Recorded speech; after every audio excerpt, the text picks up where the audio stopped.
Il 1° settembre dovrebbero riaprire le attività scolastiche e si dovrebbe dare il via alle attività di preparazione all'inizio vero e proprio delle lezioni. Per la Regione Veneto però il condizionale è d'obbligo, è preoccupata perché ritiene ancora insufficienti le indicazioni fornite dal Ministero. Siamo a fine luglio, la scuola dovrebbe riaprire il 1° settembre, siamo nella totale incertezza.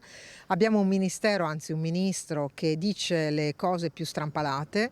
Non ha dato indicazioni, salvo poi pensare di fare un monitoraggio a livello centrale, dove i numeri sono diventati privi di consistenza, di giustificazione. Ci sono regioni che dichiarano di aver bisogno di migliaia di nuovi insegnanti, altre di milioni di banchi. Il Veneto teme che si scarichi a livello locale il peso della nuova organizzazione scolastica. Di scaricare su presidi e territorio tutte le responsabilità, dal reperimento degli spazi a quello di dire i banchi li compriamo noi a livello centrale con il mitico commissario Arcuri, dopo le mascherine i banchi con le rotelle. E si dà veramente l'impressione di non avere un'idea di che cosa sia la scuola e di che cosa abbia bisogno. Non può un preside certificare se un banco con le rotelle è compatibile o meno con le leggi sulla sicurezza.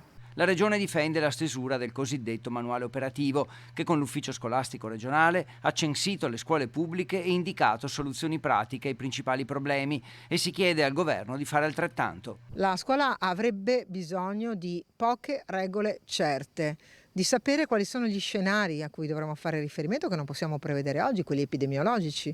Poi riuscire a dire alcune cose semplici. Noi col manuale operativo l'abbiamo detto, abbiamo definito bene la distanza, abbiamo detto quali sono il numero compatibile con una certa metratura, abbiamo detto che cosa succede ai ragazzi in più di quella classe che a cicli di settimane approfondiranno con gli altri della propria età materie, cioè noi il Veneto con l'ufficio scolastico regionale abbiamo dato delle soluzioni al problema, il Ministero sta facendo confusione. Le prossime settimane saranno decisive, dall'acquisto del materiale alle regole definitive, dai tamponi da effettuare al personale scolastico, docente e amministrativo, ai protocolli per gli studenti, e il tempo è poco.